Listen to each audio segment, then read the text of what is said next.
সামনে এমন প্রযুক্তি আসবে, এ তো অবাক হওয়ার কিছু না যদি কয়েকদিন পর দেখেন যে ওরা এমন ডিভাইস বের করেছে যে আপনার বডি আপনার সাথে কথা বলছে। অবাক হওয়ার কিছু নেই।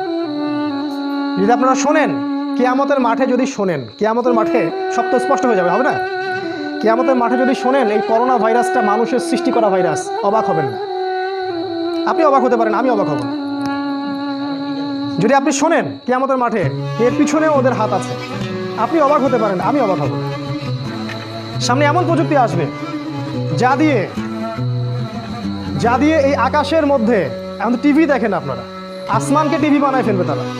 আকাশের দিকে তাকাবেন, অনেক কিছু দেখা যাবে। সেখানে দেখবেন একজন ব্যক্তি এসে বলছে, আমি মাসিহ, আমার আনুগত্য করো। বাংলাদেশের মানুষ ল্যাংটা পীরের পিছনে দৌড়ে না?